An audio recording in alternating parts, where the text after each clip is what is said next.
नमस्कार दोस्तों, मैं रोहित आपका स्वागत करता हूं आपके अपने चैनल स्टडी विद एली सेलेक्स पर। और आप जानते हैं, हम अपने चैनल के माध्यम से केवल आर ओ की तैयारी करा रहे हैं और हमारा उद्देश्य है आपको कम समय में बेहतर कंटेंट उपलब्ध कराना। और आप जानते हैं, उत्तर प्रदेश का जो जीके है वो कितना इम्पोर्टेंट हो जाता है आपकी परीक्षा की दृष्टि से। और आज हम एक और वीडियो लेकर आए हैं उत्तर प्रदेश स्पेशल का, और ये आपके लिए बहुत ही इम्पोर्टेंट हो जाता है। उत्तर प्रदेश जीके से क्या क्या इम्पोर्टेंट हो जाता है वो सब जो है आपको इसी वीडियो में मिल जाएगा। चलिए दोस्तों, देख लेते हैं हमारा उत्तर प्रदेश का इतिहास से हम शुरू कर लेते हैं। उत्तर प्रदेश के इतिहास से क्या संबंधित हो जाता है। और यहाँ और यहाँ हम बात करेंगे 1836 ईस्वी में। 1836 ईस्वी में उत्तर प्रदेश को उत्तर पश्चिमी प्रांत के नाम से जाना जाता था। ये आपको याद रखना है, उत्तर पश्चिमी प्रांत के नाम से जाना जाता था उत्तर प्रदेश को। 1877 ईस्वी में बात करेंगे तो 1877 ईस्वी में उत्तर प्रदेश को उत्तर पश्चिमी प्रांत या इसको आगरा और अवध के नाम से भी जाना जाता था। ठीक है, ये भी आपको याद रखना है। 1836 में आपका उत्तर पश्चिमी प्रांत हो जाता है। 1877 ईस्वी में उत्तर पश्चिमी प्रांत आगरा और अवध हो जाता है। इसके बाद 1902 ईस्वी में आ जाते हैं। 1902 ईस्वी में इसको आगरा व अयोध्या का संयुक्त प्रांत कर दिया जाता है। ठीक है, संयुक्त प्रांत कब से इसका नाम हो जाता है, 1902 ईस्वी से आगरा व अवध का संयुक्त प्रांत नाम हो जाता है। इसके बाद ब्रिटिश संयुक्त प्रांत आ जाते हैं। 1921 ईस्वी में ब्रिटिश संयुक्त प्रांत इसका नाम हो जाता है। ठीक है, और इसके बाद आपका 1937 आपके लिए इम्पोर्टेंट हो जाता है। 1937 से ही जो आपके क्वेश्चन पूछे जाते हैं, और 1937 ईस्वी से इसका नाम, उत्तर प्रदेश का नाम जो है संयुक्त प्रांत हो जाता है। इसके बाद बात करेंगे 24 जनवरी 1950 से। 24 जनवरी 1950 आपके लिए इम्पोर्टेंट हो जाती है, क्योंकि इसका नाम जो है उत्तर प्रदेश हो जाता है। ठीक है, उत्तर प्रदेश नाम हो जाता है उत्तर प्रदेश का 24 जनवरी 1950 को। और 1 नवंबर 1956 को इसका पुनर्गठन हो जाता है। ये भी आपको याद रखना है, यहाँ से भी आपके क्वेश्चन पूछे जाते हैं। आपसे पूछा जाएगा उत्तर प्रदेश का पुनर्गठन कब हुआ था, तो उत्तर प्रदेश का पुनर्गठन 1 नवंबर 1956 को हो जाता है। इसके बाद बात करेंगे इसकी राजधानियाँ कौन कौन सी रही हैं पहले से लेकर अब तक। तो 1836 से इसकी जो राजधानी है वो आगरा हो जाती है। उत्तर प्रदेश की राजधानी आगरा हो जाती है 1836 से। इसके बाद बात करेंगे 1858 में। 1858 तक आगरा रहती है, और 1858 के बाद से ये इलाहाबाद हो जाती है उत्तर प्रदेश की राजधानी। और 1858 से ये हो जाती है फिर 1921 तक। 1921 के बाद इसकी राजधानी लखनऊ बनाई जाती है, और वो भी आंशिक रूप से, पूर्ण रूप से नहीं बनाई जाती है, आंशिक रूप से बनाई जाती है लखनऊ राजधानी। कब बनाई जाती है, 1921 में बनाई जाती है। इसके बाद 1935 से इसको पूर्णतः जो है लखनऊ इसकी राजधानी कर दिया जाता है। आपसे क्वेश्चन ये पूछा जाएगा, लखनऊ को पूर्णतः राजधानी कब घोषित किया गया था, तो ये 1935 हो जाता है। ठीक है, 1935 में लखनऊ को पूर्ण रूप से राजधानी बना दिया गया था। 3 जोन, 18 मंडल और 75 जिले वर्तमान में हो जाते हैं। ये भी आपको याद रखना है। वर्तमान में कितने जिले हो जाते हैं, 75 जिले, 18 मंडल और 3 जोन में जो है बांटा गया है यूपी को। इसके बाद बात करेंगे इसकी जो कुछ राजकीय चीज़ें हैं, जहाँ से क्वेश्चन आपके बनते हैं। प्रथम राजकीय भाषा की घोषणा की गई थी 1947 में, और देवनागरी लिपि में जो हिंदी हो जाती है इसकी प्रथम राजकीय भाषा। ठीक है, ये भी आपको याद रखना है। सभी कार्यालयों में राजकीय भाषा हिंदी अनिवार्य कर दी गई थी। कब से, यहाँ से आपका क्वेश्चन बनेगा, 26 जनवरी 1968 से इसको जो है अनिवार्य कर दिया गया था सभी कार्यालयों में। ठीक है, ये भी आपको याद रखना है। और इसके बाद बात करेंगे राज्य के पक्षी, आप जानते हैं सारस हो जाता है। राज्य के खेल भी आपसे पूछा जा सकता है, हॉकी हो जाता है। राज्य के पुष्प पलाश हो जाएगा। और यूपी का राज्य के चिन्ह जो है व्रत के अंदर 2 मछली और मछली के मध्य धनुष कमान, ये कब से किया गया है, यहाँ से आपके क्वेश्चन बनेगा। ये नहीं बनेगा कि इसके अंदर किया गया, यहाँ से बनेगा ये कब जो है स्वीकृत किया गया है। तो ये स्वीकृत किया गया था 1938 में। ठीक है, यहाँ से आपका क्वेश्चन पूछा जाएगा। राज्य के पशु की बात की गई है, ये बारहसिंगा हो जाता है राज्य के पशु। और इसके बाद कुछ और हो जाती हैं, जो प्रशासनिक ढांचा हो जाता है, प्रशासनिक संरचना हो जाती है उत्तर प्रदेश की, वो कैसे कैसे हो जाती है। यूपी के 8 जिले एनसीआर में शामिल हो जाते हैं, यहाँ से भी आपके क्वेश्चन पूछे जाते हैं। कौन कौन से जिले हो जाते हैं ये आपको याद रखना है, यहाँ से आपके क्वेश्चन पूछे जाते हैं। गौतम बुद्ध नगर हो जाएगा, गाजियाबाद हो जाएगा, हापुड़ हो जाएगा, बुलंदशहर, बागपत, मेरठ, मुजफ्फरनगर, और जो सबसे बाद में हुआ है वो शामली भी इसमें अब शामिल कर लिया गया है। ठीक है, 8 जिले हो जाते हैं जो आपके एनसीआर में शामिल हो जाते हैं। प्रस्तावित आपसे पूछे जा सकते हैं, प्रस्तावित कौन कौन से। एक मथुरा प्रस्तावित हो जाता है, अलीगढ़ हो जाता है और एक सहारनपुर। ये प्रस्तावित हैं जो एनसीआर में अभी शामिल होने, लेकिन अभी तक ये शामिल नहीं हुई हैं। सबसे बाद वाला आपसे पूछा जा सकता है, क्वेश्चन यहाँ से बन सकता है कि एनसीआर में यूपी के सबसे बाद में शामिल होने वाला जिला कौन सा हो जाएगा। ये आपका शामिल, ये आपका शामली हो जाएगा। इसके बाद यहाँ से कुछ प्रशासनिक की बात करेंगे तो यूपी में द्विसदनात्मक विधानमंडल ये कब से चली आ रही है, 1937 से है। और 1937 से कौन कौन सी हो जाएगी द्विसदनात्मक में, एक आपकी विधानमंडल हो जाएगी और एक आपकी विधान परिषद हो जाती है। ठीक है, द्विसदनात्मक विधानमंडल ये 1937 से हो जाती है। इसके बाद कुछ सीटों की बात करेंगे। वर्तमान में विधानसभा में 404 सीट हो जाती हैं और एक एंग्लो इंडियन जो आपकी सन 2000 तक ये कितनी सीटें थी, ये 431 हो जाती हैं। सन 2000 तक ये 431 सीटें थी और इसके बाद से जो है अब 404 सीटें हो जाती हैं और 404 में एक सीट जो है वो एंग्लो इंडियन के लिए रखी गई है। ठीक है, विधान परिषद की 100 सीटें हो जाती हैं, यहाँ से भी आपके क्वेश्चन पूछे जाते हैं। और ये 2000 तक कितनी थी, 2000 तक 108 थी और 2000 के बाद जब उत्तर प्रदेश और उत्तराखंड का विभाजन हो जाता है तो उस समय जो है 8 सीटें उत्तराखंड में चली जाती हैं और 100 सीटें आपकी उत्तर प्रदेश में बच जाती हैं। ठीक है, और यहाँ से बात करेंगे इंपॉर्टेंट पॉइंट के बारे में, जो यूपी के 4 बड़े भाग हो जाते हैं। कौन से 4 बड़े भाग हो जाते हैं उत्तर प्रदेश के? सबसे पहले आपका पूर्वांचल आ जाता है, दूसरा आपका मध्यांचल आ जाता है, तीसरा आपका पश्चिमांचल आ जाएगा और फोर्थ नंबर पर आपका जो है बुंदेलखंड आ जाता है। ठीक है, ये आपका बुंदेलखंड हो जाएगा फोर्थ नंबर पे। 4 भागों में उत्तर प्रदेश को डिवाइड किया गया है। इसके बाद बात करेंगे जो आपकी सर्वाधिक हो जाती है, कौन कौन सी जगह जो सर्वाधिक सीटें हो जाती है। सर्वाधिक विधानसभा सीट वाला जिला ये आपका इलाहाबाद हो जाएगा, इसमें 12 सीटें हो जाती हैं। सबसे कम पूछा जाएगा आपसे श्रावस्ती, महोबा और चित्रकूट, इन तीनों में आपकी जो है 2-2 सीटें हो जाती हैं। ठीक है, ये वो क्वेश्चन है जो आपकी परीक्षा में डायरेक्ट पूछ ले जाते हैं। राष्ट्रपति शासन ये आपका 10 बार लग जाता है और अब तक सर्वाधिक बार यूपी में ही लगा है, ये भी आपको याद रखना है राष्ट्रपति शासन। और ये 2002 में अंतिम बार लगा था, इसके बाद जो है राष्ट्रपति शासन नहीं लगा है उत्तर प्रदेश में।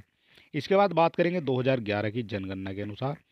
2011 की जनगणना के अनुसार ये जनगणना जो है आपकी परीक्षा के लिए इंपॉर्टेंट हो जाती है, यहाँ से कई क्वेश्चन आपके पूछे जाएंगे। 2011 की जनगणना के अनुसार सबसे बड़े मंडल यानी संभाग का जो कौन कौन सा हो जाएगा, ये कानपुर हो जाएगा, लखनऊ, मेरठ और इनमें जो है 6-6 जिले हो जाते हैं। ठीक है, 6-6 जिले हो जाएंगे कानपुर, लखनऊ और मेरठ में, ये आपको याद रखना है। 18वां मंडल हो जाएगा आपका अलीगढ़ जो 2008 में बना है। ठीक है, ये भी आपको याद रखना है। 18वां मंडल अलीगढ़ है, 2008 में इसको बनाया गया है। कितने विकास प्राधिकरण हो जाते हैं उत्तर प्रदेश में, तो 28 विकास प्राधिकरण हो जाते हैं। जिलों की बात करेंगे, ये सब जानते हैं 75 जिले हो जाते हैं।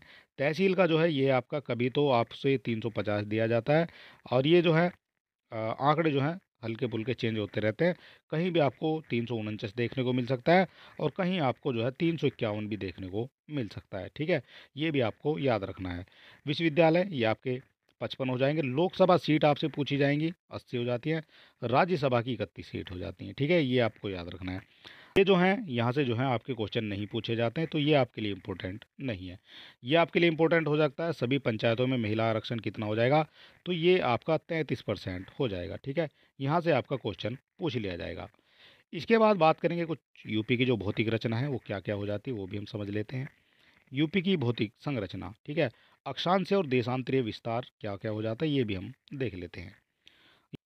क्षेत्रफल की बात करेंगे तो भारत का जो क्षेत्रफल है ये आपका 32,87,263 किलोमीटर हो जाता है और इसमें यूपी का जो क्षेत्रफल है ये आपका हो जाता है 2,40,938 वर्ग किलोमीटर। ठीक है, और ये जो है वर्ग किलोमीटर में हो जाता है और भारत के क्षेत्रफल का ये कितना प्रतिशत हो जाता है, यहाँ से क्वेश्चन आपका पूछा जाएगा। 7.33% हो जाता है भारत के क्षेत्रफल का। ठीक है, ये आपको याद रखना है। उत्तर प्रदेश का क्षेत्रफल आपसे पूछ लिया जाता है। 4 बड़े राज्य क्षेत्रफल के अनुसार कौन कौन से हो जाएंगे, ये आपका राजस्थान हो जाता है 1 नंबर पे, 2 नंबर पे मध्य प्रदेश, 3 नंबर पे महाराष्ट्र और 4 नंबर पे आपका उत्तर प्रदेश आ जाएगा। यहाँ से भी क्वेश्चन पूछा जा सकता है कि उत्तर प्रदेश जो है क्षेत्रफल के क्रम में कौन से नंबर पर आ जाता है। यूपी से लगे राज्य और देश कौन कौन से हो जाएंगे, ये भी आपके लिए इंपॉर्टेंट हो जाता है। यहाँ से भी आपके क्वेश्चन पूछे जाते हैं।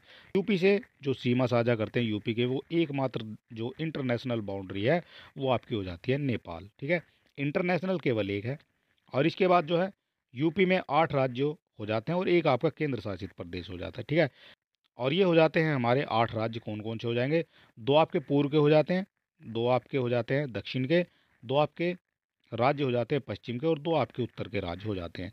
इस तरह से उत्तर प्रदेश जो है चारों तरफ 2-2 राज्यों से घिरा हुआ है, ठीक है? और एक आपका केंद्र शासित प्रदेश हो जाता है दिल्ली, जिससे उत्तर प्रदेश की बाउंड्री लगी हुई है, ठीक है? ये भी आपको याद रखना है। और केंद्र शासित प्रदेश में आपका दिल्ली हो जाता है, ये भी आपको याद रखना है। और जो किसी भी राज्य के लिए सर्वाधिक हो जाती है। आपसे यहाँ से क्वेश्चन बनेगा तो कि ऐसा कौन सा राज्य है जो सर्वाधिक दूसरे राज्यों से सीमा साझा करता है, तो वो भी आपसे पूछ लिया जाएगा। ये आपका उत्तर प्रदेश हो जाएगा। नेपाल से सटे उत्तर प्रदेश के कौन कौन से जिले हो जाएंगे, यहाँ से क्वेश्चन पूछा जाएगा। 4 आपको दे दिए जाएंगे, उनसे पूछ लिया जाएगा कौन सा जो है नेपाल से नहीं लगा हुआ है। तो सिद्धार्थनगर हो जाता है, पीलीभीत हो जाता है। ये हम अभी मैप के माध्यम से हम आपको दिखाने का प्रयास करेंगे। महाराजगंज हो जाएगा, श्रावस्ती हो जाएगा, लखीमपुर खीरी, बलरामपुर, एक आपका बहराइच हो जाएगा। 7 जिले हो जाते हैं जो नेपाल से सटे हुए हैं आपके, ठीक है? ये आपको याद रखना है। इसके बाद बात करेंगे यूपी गोंडवाना प्लेट पर बसा हुआ है, ये भी आपको याद रखना है। यहाँ से भी आपके क्वेश्चन पूछे जाते हैं, ठीक है? यूपी गोंडवाना प्लेट पर बसा हुआ है और यह प्लेट कैम्ब्रियन युग की हो जाती है। कैम्ब्रियन युग की प्लेट है जिस पर ये बसा हुआ है, ठीक है? और यहाँ हम बात करेंगे जो आपकी जिलों की अवस्थिति है कौन कौन सी हो जाएगी। उत्तर, दक्षिण और पूर्व पश्चिम में कौन कौन से हो जाएंगे, ये हम देख लेते हैं। सबसे उत्तरी जिला की बात करेंगे, ये आपका सहारनपुर हो जाएगा, उत्तरी जिला। उत्तरी ये आपका यहाँ आप देख सकते हैं, ये आपका सहारनपुर हो जाता है, ठीक है? ये सबसे उत्तरी जिला हो जाता है उत्तर प्रदेश का। सबसे दक्षिणी जिला ये आपका सोनभद्र हो जाता है। सबसे पूर्वी की बात करेंगे, ये आपका बलिया हो जाएगा। और पश्चिमी की बात करेंगे, ये आपका शामली हो जाता है, ठीक है? शामली भी आप ये यहाँ देख सकते हैं, ये आपका शामली हो जाता है। और यहाँ हम बात करेंगे, थोड़ा मैप के माध्यम से आपको दिखाने का प्रयास करेंगे। सबसे पहले बात करते हैं उत्तरी की, तो ये आपका सहारनपुर हो जाता है। इसके बाद बात करेंगे जो आपका पश्चिमी हो जाएगा, तो पश्चिम में आपका ये शामली हो जाता है, ठीक है? इसके बाद आपकी जो बाउंड्री आ जाती है ये सोनभद्र आ जाती है। सोनभद्र ये आपका हो जाता है, छत्तीसगढ़ से लगा हुआ है और ये सबसे दक्षिणी जिला हो जाता है उत्तर प्रदेश का। सबसे पूर्वी की बात करेंगे तो ये आपका बलिया हो जाता है। बलिया कुछ इस तरह से यहाँ से लगा हुआ है, ठीक है? ये 4 राज्य आपको याद रखने हैं, यहाँ से आपके क्वेश्चन पूछे जाते हैं। और नेपाल से जो आपकी सीमा है वो कितने राज्यों से लगी हुई है, वो 7 राज्य हो जाते हैं, पीलीभीत, लखीमपुर, बहराइच, श्रावस्ती, बलरामपुर, सिद्धार्थनगर और महाराजगंज, ठीक है? ये 7 जो आपके जिले हैं ये आपके नेपाल से सीमा साझा करते हैं। और यहाँ हम बात करेंगे अगले क्वेश्चन के बारे में, कौन सा हो जाएगा। ये हो जाएगा यूपी का 3 बड़े भाग में विभाजन। यूपी का 3 बड़े भाग में विभाजन किस तरह से हो जाता है। सबसे पहले भावर व तराई के क्षेत्र हो जाते हैं जो ऊपरी भाग में हो जाते हैं। इसके बाद गंगा यमुना का मैदानी भाग हो जाता है यानी मध्य भाग। कृषि के लिए सर्वोत्तम भाग कौन सा हो जाएगा, ये मध्य भाग, यानी जो गंगा और यमुना के बीच का मैदान जिसको दोआब भी कहा जाता है, ठीक है? यहाँ से भी आपका क्वेश्चन बनता है, दो आपके क्षेत्र से आपके क्वेश्चन पूछे जाते हैं, ठीक है? ये भी आपको याद रखना है। तो जो दोआब का क्षेत्र है यानी गंगा यमुना के बीच का जो क्षेत्र है वो कृषि के लिए सर्वोत्तम भाग माना जाता है। दक्षिण का पहाड़ी व पठारी भाग ये दक्षिण का हो जाएगा और ये सर्वाधिक खनिज इसमें मिल जाते हैं। सर्वाधिक खनिज कहाँ मिलते हैं उत्तर प्रदेश में, तो सर्वाधिक खनिज जो आपका हो जाता है दक्षिण का भाग, ये आपका दक्षिण का भाग हो जाता है, इसमें सर्वाधिक खनिज जो है मिल जाते हैं। और इसके बाद बात करते हैं उत्तर प्रदेश की संस्कृति के बारे में। उत्तर प्रदेश की संस्कृति के बारे में बात करते हैं।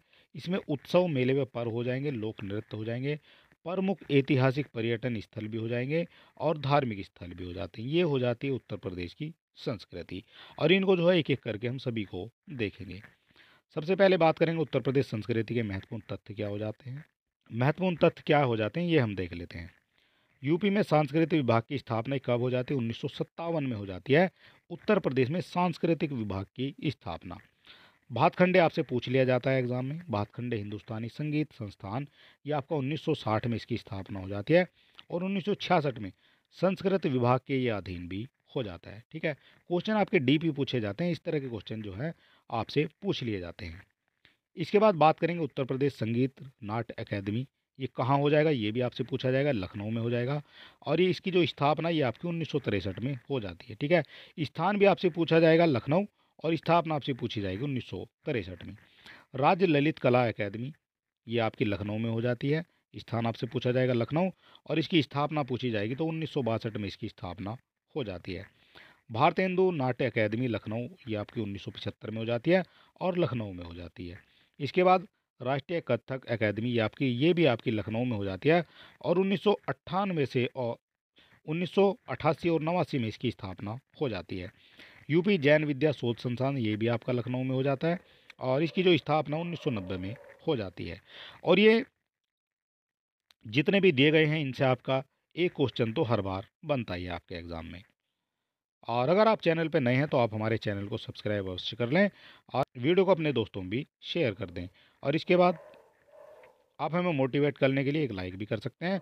और इसकी फ्री पीडीएफ पाने के लिए आप हमारे टेलीग्राम और व्हाट्सएप चैनल से भी जुड़ सकते हैं। लिंक आपको डिस्क्रिप्शन में मिल जाएंगे। यहाँ हम बात करेंगे जो आपके प्रमुख मेले व पर्व होते हैं कौन कौन से हो जाएंगे, ये भी हम देख लेते हैं। उत्तर प्रदेश में कुल जो है मेले लगते हैं 2250। 2250 कुल मेले हो जाते हैं उत्तर प्रदेश में। और जो सर्वाधिक हैं वो उत्तर प्रदेश के मथुरा में लगते हैं, जिसमें 86 हो जाते हैं। 86 मेले अकेले मथुरा में लगते हैं। ठीक है, जो इम्पोर्टेंट है वो हम इम्पोर्टेंट आपके सामने शेयर कर रहे हैं। सभी को पढ़ने की आपको आवश्यकता नहीं है, जो आपके लिए इम्पोर्टेंट है केवल उनकी हम बात कर रहे हैं। ठीक है, तो सबसे पहले हम बात करेंगे कुंभ मेले की। ये इम्पोर्टेंट हो जाता है कुंभ मेला, और ये प्रयागराज में प्रत्येक 12 वर्ष बाद लगता है। ठीक है, इलाहाबाद में जो है ये प्रत्येक 12 वर्ष बाद लग जाता है कुंभ। इसके बाद बात करेंगे अर्धकुंभ की। अर्धकुंभ कहाँ हो जाएगा, तो ये प्रत्येक प्रयागराज में ही प्रत्येक 6 वर्ष के अंतराल पर ये लग जाता है अर्धकुंभ। माघ मेला की बात करेंगे, ये भी आपका प्रयागराज में हो जाता है। और हर वर्ष जनवरी के माह में इसको लगाया जाता है, क्योंकि जनवरी को जो हिंदी में माह कहा जाता है। ठीक है, माघ कहा जाता है जनवरी को हिंदी महीनों में। ठीक है, इसलिए जो है इसको माह का मेला या माघ मेला भी कहा जाता है। बात करेंगे पशु मेला, या इसको बटेश्वरा मेला भी कह सकते हैं। ये आगरा में लगता है और ये जो है काफ़ी फेमस मेला हो जाता है, और इसको ऊंट मेला के नाम से भी जाना जाता है। देवा शरीफ ये भी आपके लिए इम्पोर्टेंट हो जाता है। देवा शरीफ ये आपका बाराबंकी में लगता है, और ये भी आपके लिए इम्पोर्टेंट हो जाता है। ठीक है, देवा शरीफ में एक दरगाह है, उसमें जो है ये मेला लगता है। नौचंदी मेला आपके लिए इम्पोर्टेंट हो जाता है। नौचंदी मेला ये मेरठ में लगता है और होली के बाद ये लगता है। ठीक है, और ये भी जो है हिंदू मुस्लिम एकता का ये प्रतीक है नौचंदी मेला। और इसमें दोनों तरह के लोग आते हैं, हिंदू और मुस्लिम दोनों तरह के लोग जो है इस मेले को एंजॉय करने के लिए आते हैं। बात करेंगे गोविंद साहब मेले की, तो ये आपका अम्बेडकर नगर में लग जाता है। कंस मेला ये आपका मथुरा व फतेहपुर सीकरी में हो जाता है कंस मेला। ध्रुपद मेला ये कई बार जो है पूछा गया है, ये आपका वाराणसी में हो जाता है। सैयद सालार उर्स की बात करेंगे, ये आपका बहराइच में हो जाता है। शाकुंभरी देवी यहाँ से भी क्वेश्चन पूछा जाता है, शाकुंभरी मेला कहाँ पड़ता है, तो ये आपका हो जाता है सहारनपुर में। ठीक है, सहसे शाकुंभरी और सहसे सहारनपुर। बात करेंगे कैलाश मेला या राम बारात मेला, ये आपका हो जाता है आगरा में। ठीक है, और राम जो है इस समय आपके लिए इम्पोर्टेंट हो जाता है, राम से आपके क्वेश्चन पूछे जा सकते हैं।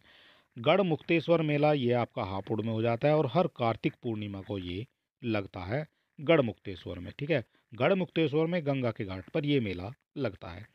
हरिदास जयंती की बात करेंगे, ये आपका वृंदावन में हो जाता है, यहाँ से भी आपके क्वेश्चन पूछे जाते हैं। त्रिवेणी महोत्सव की बात करेंगे, ये आपका इलाहाबाद में जो संगम पर लगता है। ठीक है, संगम यानी जो आपका गंगा यमुना सरस्वती के संगम पर ये मेला लगता है त्रिवेणी संगम पर। गंगा महोत्सव की बात करेंगे, ये हो जाता है वाराणसी में। होली का उत्सव की बात करेंगे, ये आपका मथुरा में हो जाता है। ये सारे जो हैं आपके लिए इम्पोर्टेंट हो जाते हैं, इनसे जो है क्वेश्चन आपके बनते हैं। परिक्रमा मेला ये इसको रामनवमी भी कह सकते हैं, ये आपका अयोध्या में हो जाता है। कबीर मेला की बात करेंगे, ये आपका मगहर में हो जाता है, जिसको संत कबीर नगर के नाम से जाना जाता है। ठीक है, इसके बाद बात करेंगे रामायण मेला की, तो रामायण मेला ये आपका चित्रकूट में हो जाता है। देवा मेला जिसको देवा शरीफ के नाम से जाना जाता है, ये आपका बाराबंकी में हो जाता है। मानकपुर मेला या रामनगरिया मेला ये आपका हो जाता है फर्रुखाबाद में। ठीक है, श्रावणी मेला के नाम से इसको जाना जाता है। और ये कुछ और हैं, ये भी हम देख लेते हैं। ढाई घाट मेला ये आपका शाहजहाँपुर में हो जाता है। गोला गोकर्णनाथ मेला ये आपका लखीमपुर खीरी में हो जाता है। कालिंजर मेला ये भी आपसे पूछा जाता है, ये बांदा में हो जाता है कालिंजर मेला। ठीक है, यहाँ से आपके क्वेश्चन पूछे जा सकते हैं। लठमार होली ये आपकी बरसाना में हो जाती है। ठीक है, ये आपको याद रखना है, और ये होली के दिन जो है मनाई जाती है। आयुर्वेद की बात करेंगे, आयुर्वेद महोत्सव ये झांसी में हो जाएगा। बिठुर गंगा महोत्सव ये आपका कानपुर में हो जाएगा। कजली महोत्सव से क्वेश्चन आपके पूछे जाते हैं, ये आपका महोबा में हो जाता है। और खिचड़ी मेला ये मकर संक्रांति के दिन जो है ये आपका गोरखपुर में हो जाता है। तो ये इंपॉर्टेंट मेले हैं जो जिनसे आपके क्वेश्चन बनते हैं। इसके बाद बात करेंगे उत्तर प्रदेश के जो लोक नृत्य और शास्त्रीय नृत्य हो जाते हैं, वो कौन कौन से हो जाते हैं ये भी लेते हैं। ये सारे जो हैं आपके लिए इंपॉर्टेंट हो जाते हैं, और यहाँ से आपके क्वेश्चन बनते हैं। सबसे पहले बात करेंगे शास्त्रीय नृत्य के बारे में। उत्तर प्रदेश के शास्त्रीय नृत्य कौन कौन से हो जाते हैं। उत्तर प्रदेश का शास्त्रीय नृत्य कथक हो जाता है, और ठाकुर प्रसाद ने जो है इसको बढ़ाया, यानी इसको बढ़ावा जो दिया गया है वो ठाकुर प्रसाद के द्वारा इसको बढ़ावा दिया गया है। कत्थक का विकास सर्वाधिक अवध के नवाब वाजिद अली के दरबार में हुआ था, ये भी आपको याद रखना है। कत्थक की बात हो रही है और बिंदा देन ने कत्थक के साथ ठुमरी गायन की भी शुरुआत कर दी थी। ठीक है, यहाँ से क्वेश्चन पूछा जाएगा बिंदा दीन के द्वारा किसकी शुरुआत की गई, तो बिंदा दीन के द्वारा कत्थक के साथ ठुमरी की शुरुआत की गई थी। इसके बाद बात करेंगे कत्थक के बारे में, तो कत्थक से जो संबंधित ये महत्वपूर्ण व्यक्ति हो जाते हैं वो कौन कौन से हो जाते हैं, ये भी आपसे पूछ लिए जाएंगे। तो कत्थक से जो संबंधित है बिरजू महाराज हो जाएंगे, शंभू महाराज, लच्छू महाराज और अलकनंदा और तारा देवी, ये आपके हो जाते हैं कत्थक से संबंधित। इसके बाद कुछ लोक नृत्य हैं उनसे संबंधित जो जिनसे आपके क्वेश्चन पूछे जाते हैं, वो लोक नृत्य भी हम देख लेते हैं। सबसे पहले हो जाएगा कर्मा, ये आपका सोनभद्र का हो जाता है और ये सबसे ज़्यादा जो है इम्पोर्टेंट हो जाता है, यहाँ से आपके क्वेश्चन पूछे जाते हैं। आला की बात करेंगे, ये बुंदेलखंड का हो जाता है, बुंदेलखंड में महोबा का हो जाता है, यहाँ से भी आपके क्वेश्चन पूछे जाते हैं। ठीक है, आला उदल ये दो भाइयों की जो है इसमें वीर गाथा की कहानी मिलती है और ये लोकगीत है जो वीर रस में गाया जाता है। ठीक है, आला उदल तो वीर योद्धा हो जाते हैं जिनके बारे में इसको गाया जाता है। रास लीला की बात करेंगे, ये आपकी बरसाना में हो जाती है। कजरी ये आपकी मिर्ज़ापुर में हो जाती है, यहाँ से कजरी से भी जो है आपके क्वेश्चन पूछे जाते हैं। ठीक है, ये वो हैं जहाँ से क्वेश्चन आपके बनते हैं। राहुल, कार्तिक, सैरा, राई या महिला मयूर की अवस्था में पाई डंडा और धुरिया, ये कहाँ के हो जाएंगे, ये आपके बुंदेलखंड के हो जाते हैं। चरकुला, लंगूरिया, होली, झूला ये आपके ब्रजभूमि के हो जाते हैं। ठीक है, ये आपसे चरकुला जो है आपसे पूछ लिया जाएगा, चरकुला कहाँ का हो जाएगा, ये ब्रजभूमि का हो जाएगा। नटवरी बिरहा ये पूरे उत्तर प्रदेश का लोकगीत हो जाता है। ठीक है, ये भी आपको याद रखना है और ये पूर्वांचल में भी हो जाता है। इसके बाद बात करेंगे जोगनी के, यूपी के मंदिरों में साधुओं द्वारा हो जाता है जोगनी। छोलिया की बात करेंगे, यूपी के राजपूतों के द्वारा हो जाता है। चौरेसिया की बात करेंगे तो ये आपका जौनपुर में हो जाता है। कव्वाली और नक्ता ये अवध में हो जाएगा और लावड़ी व बहत्तर झीली आपकी रुहेलखंड में हो जाती है। ठीक है, रागनी, ढोला व पूरण भगत की बात करेंगे तो ये आपका पश्चिमी उत्तर प्रदेश में हो जाता है। ये इंपॉर्टेंट हो जाते हैं नृत्य आपके लिए। और इसके बाद बात करेंगे उत्तर प्रदेश के प्रमुख ऐतिहासिक स्थल। ऐतिहासिक स्थल और धार्मिक स्थल या पर्यटन स्थल जो भी हो जाते हैं वो हम जो है देख लेते हैं इंपॉर्टेंट। यूपी के 3 स्मारक जो विश्व धरोहर सूची में कौन कौन से हो जाएंगे, फतेहपुर सीकरी हो जाएगा, ताजमहल हो जाएगा और एक आपका आगरा का किला हो जाता है। ठीक है, ये वो स्थल हैं जो ऐतिहासिक स्थल हैं और विश्व धरोहर सूची में भी इनको शामिल किया गया है। उत्तर प्रदेश के राज्य पर्यटन विकास निगम की स्थापना कब हो जाती है, 1974 में हो जाती है, ये भी आपसे पूछ लिया जाता है। 1998 में प्रदेश को पर्यटन उद्योग का दर्जा मिला है। ठीक है, पर्यटन उद्योग का दर्जा मिला है 1998 में। इसके बाद बात करेंगे उत्तर प्रदेश में कौन सा स्थल किस स्मारक या पर्यटन के लिए हो जाता है, ये भी हम देख लेते हैं। बात करेंगे इलाहाबाद की, तो इलाहाबाद में कौन कौन से संबंधित हो जाते हैं, गंगा व यमुना का संगम हो जाएगा, आनंद महल हो जाएगा, खुसरो का बाग हो जाएगा, चंद्रशेखर आज़ाद पार्क हो जाएगा, जोधाबाई महल और कुंभ नगरी हो जाती है इलाहाबाद। ये हो जाते हैं जिनको जिस नाम से जाना जाता है। इसके बाद बात करेंगे तो लखनऊ में आपके नवाबों का शहर हो जाएगा, बागों का शहर, बेगम हजरत महल पार्क और छोटा व बड़ा इमामबाड़ा हो जाता है, मोती महल, रूमी दरवाज़ा, काकोरी शहीद स्थल। ठीक है, ये सब हो जाते हैं आपके लखनऊ में। इसके बाद बात करेंगे अयोध्या की, तो अयोध्या में क्या हो जाता है और क्या जो है इसका शॉर्ट नाम हो जाता है, किस नाम से जो है इसको जाना जाता है वो भी हम देख लेते हैं। अयोध्या में क्या क्या फेमस हो जाता है, अयोध्या को जो है ये आपका पहला नाम जो है फैजाबाद हो जाता है। इसमें आपका संग्रहालय हो जाता है, तुलसी गार्डन, कनक भवन मंदिर और सूरजकुंड, ये आपके हो जाते हैं अयोध्या से संबंधित। और अब जो है एक इसमें नाम और जुड़ जाता है, ये आपका राम मंदिर हो जाता है। ठीक है, ये भी आपको याद रखना है। वाराणसी की बात करेंगे, विश्वनाथ मंदिर हो जाएगा, गंगा के 84 घाट हो जाएंगे, मार्कंडे मंदिर हो जाएगा और देश की सबसे बड़ी ऊंची बुद्ध प्रतिमा जो है आपकी 80 फीट की। ठीक है, इसमें बुद्ध थीम पार्क भी हो जाएगा, अशोक स्तंभ, साक्षी विनायक मंदिर, संकट मोचन मंदिर, ये आपके हो जाते हैं वाराणसी में। ये वो हैं जो आपके लिए इंपॉर्टेंट हो जाते हैं जहाँ से आपके क्वेश्चन पूछे जाते हैं। आगरा की बात करेंगे, ताजमहल, लाल किला, अकबर का मकबरा और ये फतेहपुर सीकरी, ये आपके हो जाते हैं आगरा में। दीवाने खास, पंचमहल, जामा मस्जिद, बुलंद दरवाज़ा, जोधाबाई महल, शेख सलीम चिश्ती की दरगाह, ये आप सब जो है आपके आगरा से संबंधित हो जाते हैं। 4 नाम आपको दे दिए जाते हैं, उनसे आपको पूछा जाएगा कौन सा जो है आगरा में नहीं है, उस तरह से जो है आपसे क्वेश्चन पूछे जाएंगे। मथुरा की बात करेंगे, जो इम्पोर्टेंट है वो आपकी हो जाती है रसखान की समाधि। कृष्ण जन्मस्थली हो जाता है, मानसरोवर, यमुना मंदिर और कोकिल वन। चंदौली में चंद्रप्रभा डैम हो जाता है, वन्यजीव अभ्यारण्य या नवगढ़ भी हो जाता है। ललितपुर की बात करेंगे, इसमें माता टीला हो जाएगा, 31 जैन मंदिर और राजघाट हो जाएंगे, ये भी आपके लिए इम्पोर्टेंट हो जाता है। बात करेंगे झांसी की, तो झांसी का जो किला है ये आपका इम्पोर्टेंट हो जाता है। रानी का महल हो जाएगा, लक्ष्मी मंदिर हो जाएगा, गणेश मंदिर, राजकीय संग्रहालय हो जाएगा, ये आपके हो जाते हैं झांसी में। कुशीनगर में राम जानकी मंदिर हो जाता है, बिरला बुद्ध मंदिर हो जाता है, बुद्ध का सैन मुद्रा वाला विशाल मंदिर हो जाता है, और महापरिनिर्वाण मंदिर हो जाता है, ये भी आपका कुशीनगर में हो जाता है। ये सब वो हैं जो आपकी परीक्षाओं में पूछे जाते रहे हैं। कानपुर की बात करेंगे, विठुर आपके लिए बहुत फेमस हो जाता है, जेके मंदिर हो जाता है, वाल्मीकि हो जाता है। जेके मंदिर जो है ये आपके सुमेल करने के लिए क्वेश्चन दिए जाते हैं, ठीक है, इस तरह से जो है क्वेश्चन आपके पूछे जाते हैं। बिठूर जो है कहाँ हो जाएगा, जेके मंदिर कहाँ हो जाएगा। एटा की बात करेंगे, इसमें पटना पक्षी विहार हो जाएगा और आंत्र जिखेंदा हो जाएगा। गोरखपुर में गोरखनाथ मंदिर, चोरी चौरा, रामगढ़ ताल हो जाएंगे, ये आपके हो जाते हैं गोरखपुर में। और इसमें जो है हमारे ये और हो जाते हैं, सीतापुर में 30,000 तीर्थों की भूमि, ये आपसे पूछ लिया जाएगा। 88,000 ऋषियों की तपोभूमि, यह भी आपकी सीतापुर हो जाती है। सिद्धार्थनगर में आपकी कपिलवस्तु, प्राचीन स्तूप, गनवरिया, पुरातात्विक स्थल हो जाएंगे। और मेरठ में जो है सबसे फेमस हो जाते हैं, पांडवों की राजधानी हस्तिनापुर, आलमगीरपुर, सरदार पटेल कृषि विश्वविद्यालय, ये आपके मेरठ में हो जाते हैं। इसमें आपका हो जाता है कतरनिया घाट, राजा सुहेल देव मंदिर, ये आपके हो जाते हैं बहराइच से संबंधित, ठीक है। सारी चीज़ें आपके लिए इंपॉर्टेंट हो जाती हैं, यहाँ से आपके क्वेश्चन पूछे जाते हैं।